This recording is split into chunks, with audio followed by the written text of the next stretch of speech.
இப்போ ஒரு லட்சியம்னு ஏன் இருக்கணும்? ஒருத்தருக்கு ஒரு லட்சியங்கிறது எதுக்காக இருக்கணும்? ஏன் லட்சியம் இல்லாமல் வாழக்கூடாதா? நிறைய பேர் வாழ்கிறாங்க, பிழைப்பவதியாக வாழ்கிறாங்க, அவங்களுக்கு லட்சியம் இல்லை. லட்சியம் இல்லாமல் வாழ்கிறாங்களே, ஏன் வாழக்கூடாது?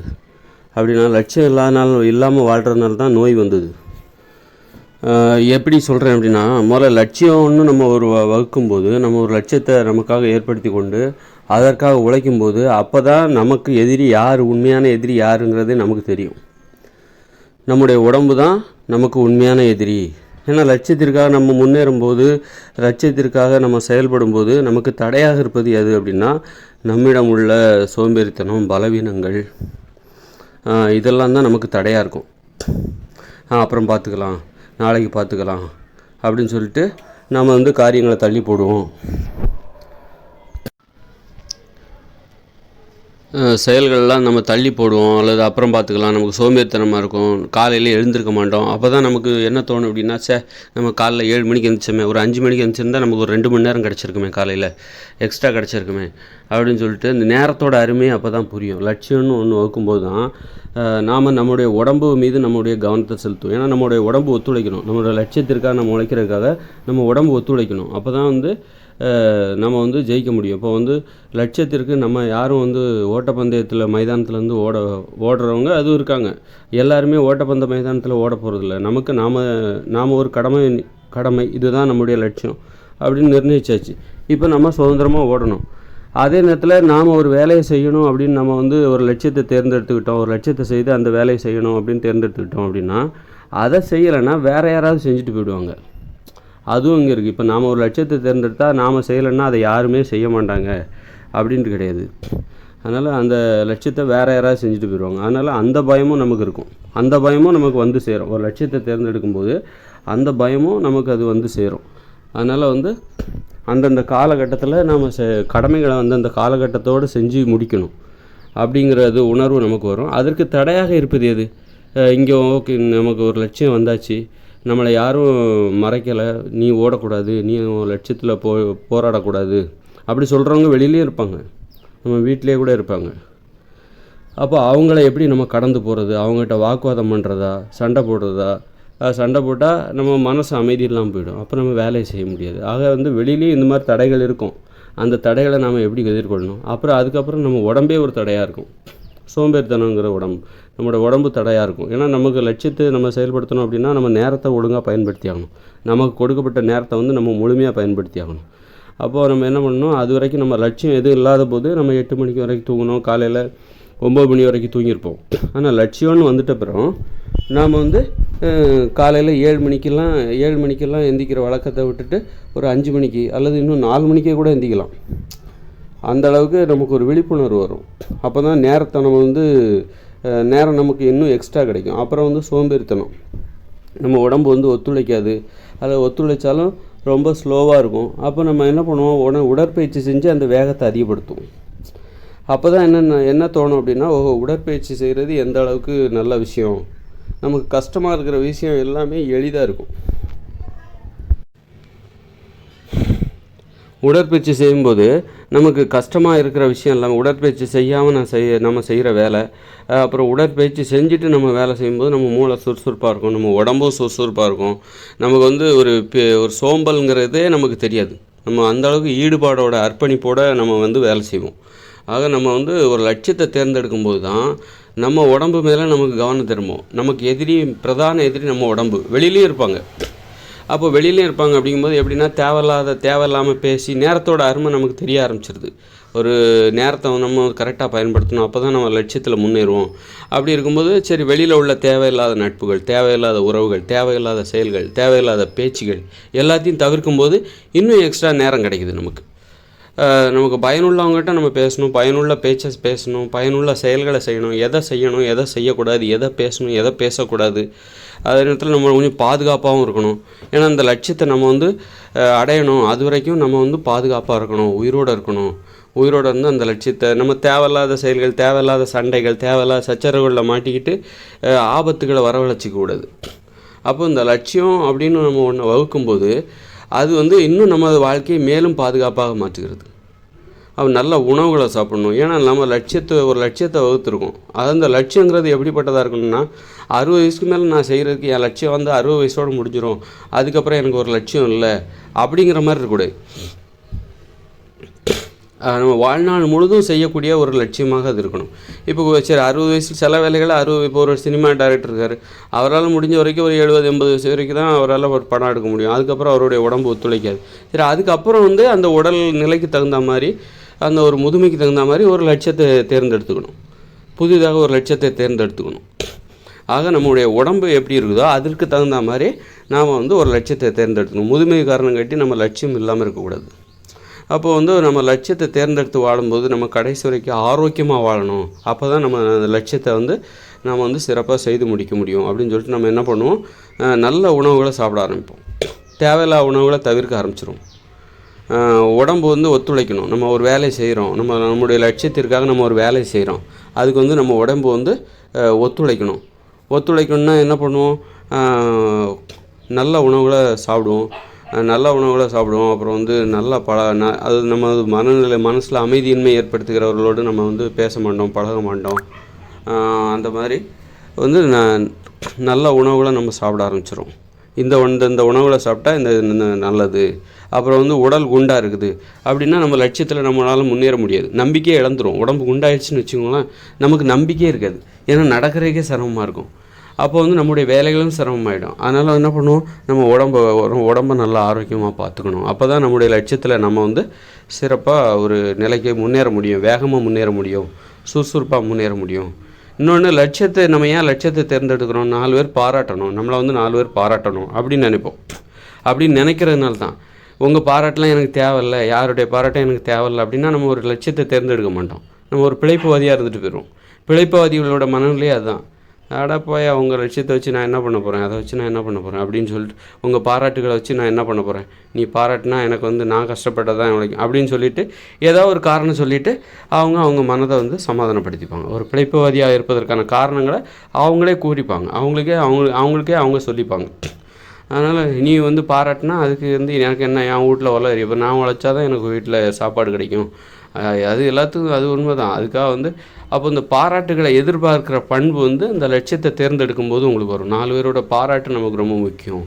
பாராட்டுகிற செயல்களை செய்வோம், பாராட்டுகிற பேச்சுக்களை செய்வோம், ஒரு பொறுப்போடு இருப்போம், அலட்சியமாக இருக்க மாட்டோம், ஒரு பொறுப்போடு இருப்போம். 4 பேருக்கு நம்ம முன்னுதாரணமாக வேறு விளங்குவோம். பிறருக்கு இடையூறுகளை அனுமதிக்க மாட்டோம், பிறருக்கு இடையூறு செய்ய மாட்டோம். ஏன்னா அப்படி மற்றவங்க நம்மளை டிஸ்டர்ப் பண்ணுறாங்க அப்படின்னா அதை நம்ம அனுமதிக்கிறோன்னு வச்சுக்கோங்க, அப்போ நம்ம லட்சியத்தில் முன்னேற முடியாது. இன்னொன்று வந்து அடிமைத்தனத்திலேருந்து விடுபட்டு விடுவோம். அது மாதிரி அடிமைத்தனத்தில் விடுபட்டு ஒரு அடிமையாக இருக்கோம், மற்றவங்களுக்கு அடிமையாக இருக்கும், மற்றவங்களுடைய வேலையை செஞ்சு கொடுக்கறதுக்காக நாம் இருக்கோம், நம்ம ஒரு அடிமையாக இருக்கோம் அப்படின்னா நாம் நம்மளுடைய லட்சியத்தில் முன்னேற முடியாது. நம்மளுடைய லட்சியத்துலேருந்து நம்ம முன்னேறணும் அப்படின்னா அப்போ நம்ம மற்றவங்களுக்கு அடிமையாக இருக்கிற செயல்கள்லேருந்து விடுபடணும்.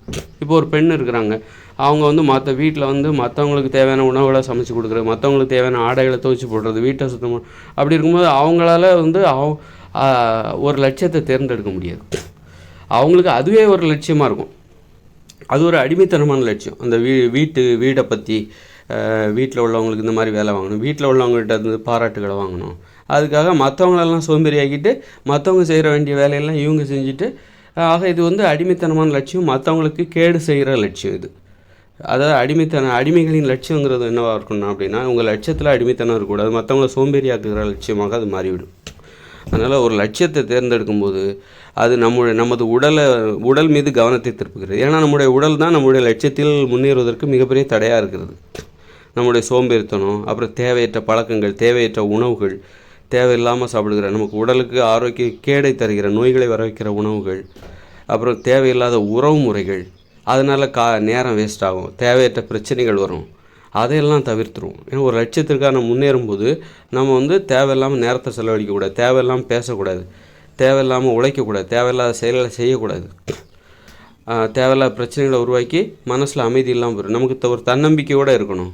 அப்படின்னா அந்த லட்சியங்கிறது வந்து நீங்கள் ஒரு லட்சியத்தை தேர்ந்தெடுத்துட்டீங்க அப்படின்னாலே அது வந்து உங்களை செதுக்க ஆரம்பிச்சிடும், உங்களை வந்து ஒரு வழிபடுத்த ஆரம்பிச்சிடும்.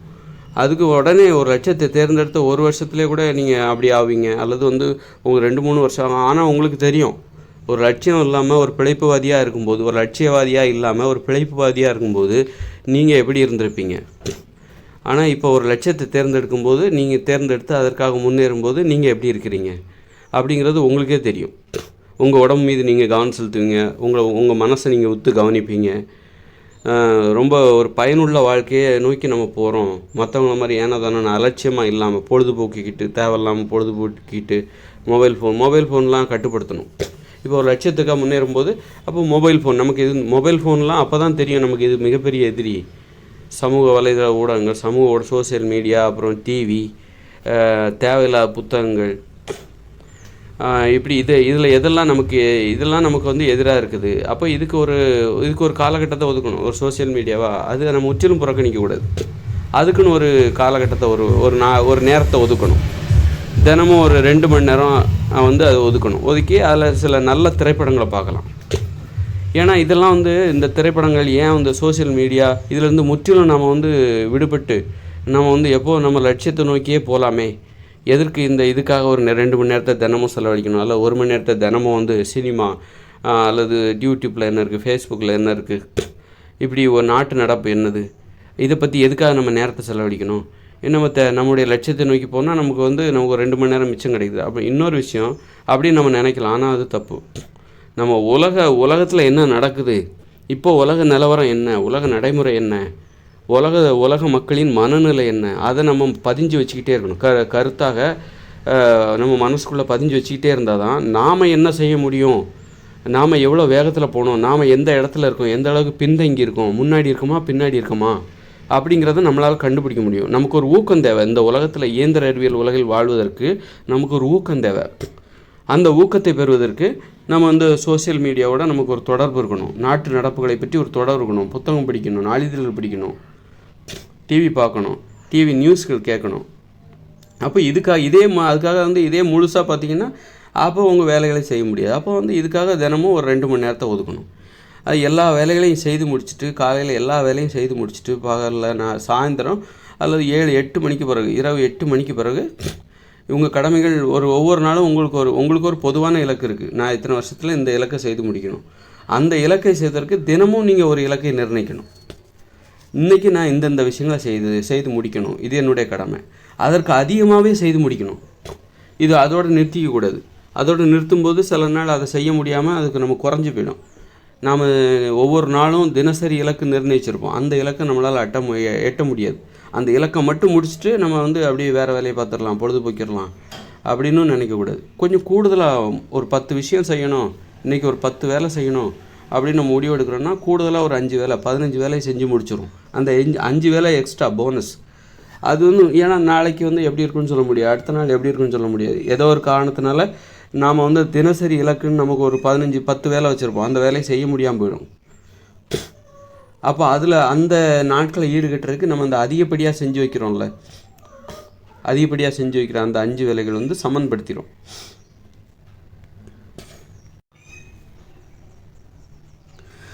ஆக இப்படி ஒரு லட்சியத்தை நோக்கி முன்னேறும்போது நம்ம வருமுன் காப்போம் எல்லாத்தையுமே அப்போ தான் நம்ம உணர்வோம். நம்ம உடம்பு மேலே நமக்கு கவனம் திரும்பும், நம்ம ஆரோக்கியத்தின் மீது கவனம் திரும்பும். நம்ம உடம்பு தான் மிகப்பெரிய எதிரி. நம்ம உடம்பு 50% எதிரி, வெளியிலே இருப்பாங்க. ஆக நம்முடைய பார்வையை நம்ம மாற்றி ஆகணும். வெளியில் நம்ம விமர்சிப்பாங்க, அதுக்கு நம்ம எப்படி பதில் சொல்கிறோம்? அங்கேயும் நாம் தான் எதிரியாக இருப்போம். நாம் அவங்ககிட்ட போய் சண்டை போட்டோன்னு வச்சுக்கோங்க, அதுவும் பெரிய தலைவலியாக மாறிடும். அப்போ அவங்கள நம்ம எப்படி கடந்து போகணும், அவங்ககிட்ட எப்படி பேசணும்? அப்போது நம்ம தான் மிகப்பெரிய எதிரியாக இருக்கும். வெளியில் உள்ள எதிரியை சமாளிக்கணும், அப்புறம் உள்ளுக்குள்ளே இருக்கிற எதிரிகளை சமாளிக்கணும். சோம்பேறித்தனம், தேவையில்லாத உணவுகளை சாப்பிடக்கூடாது. அதுவே நம்மளை இப்போ நீங்கள் தேவையில்லாமல் பஜ்ஜி, போண்டா, பிரியாணி, சோறு, பாயசம் இப்படி சாப்பிட்டுட்டு இருந்தீங்கன்னு வச்சுக்கிங்க, உங்களுடைய செயல்பாடுகளில் ஒரு தரம் இருக்காது. ஒரு மலிவான இலக்கை தான் உங்களால் நிர்ணயிக்க முடியும். உங்களுடைய இலக்கு ஒரு மலிவானதாக தான் இருக்கும், ஒரு மேம்பட்டதாக இருக்காது, அதில் ஒரு தொலைநோக்கு சிந்தனை இருக்காது. இப்போ அதனால் நம்முடைய உணவுகள் கொஞ்சம் நமக்கு சாப்பிட்றதுக்கு அது கஷ்டமாக இருக்கணும், கஷ்டப்பட்டு சாப்பிடுகிற உணவாக இருக்கணும். அது அவ்வளோ எளிதாக இருக்கக்கூடாது. அப்போ தான் நம்முடைய வாழ்க்கையும் நமக்கு கொஞ்சம் கடினமாக தெரியணும். அப்போ தான் வாழுகிறோம், நாம் போராடுகிறோம், எதிர்நீச்சல் போடுறோம் அப்படிங்கிற உணர்வு இருக்கும். நமக்கு அது வலிமையை கொடுக்கும். அதனால் ஒரு லட்சியத்தை தேர்ந்தெடுத்துட்டாலே அந்த லட்சியம் உங்களை செதுக்க ஆரம்பித்து விடும். அதனால் உணர்வுபூர்வமான லட்சியத்தை தேர்ந்தெடுக்கணும். நீங்கள் தூங்கினா கூட உங்கள் நினைவுகளில் அந்த லட்சியம் வந்து போகணும். அப்போ உங்கள் கொள்கை அது லட்சியத்துக்கு தகுந்த மாதிரி கொள்கைகளையும் வகுத்துக்கணும். நீங்கள் ஒரு லட்சியத்தை தேர்ந்தெடுக்கிறீங்க, ஆனால் உங்களோட கொள்கைகள் உங்கள்கிட்ட நேர்மை இல்லை, உங்கள்கிட்ட அந்த லட்சியத்திற்கு பொருத்தமாக நீங்கள் அந்த வேலையை செய்யலை அப்படின்னா அவங்க லட்சியத்துக்கு நீங்கள் உண்மையாக இல்லைன்னு அர்த்தம். அவன் தான் அவங்க லட்சியத்தில் நீங்கள் எந்த செயல்பாடுகளையும் செய்ய முடியாது. அதனால் உங்களுக்கு ஒரு கொள்கை தேவைப்படும். லட்சியவாதியாக இருக்கும்போது உங்களுக்கு கொள்கை தேவைப்படும்.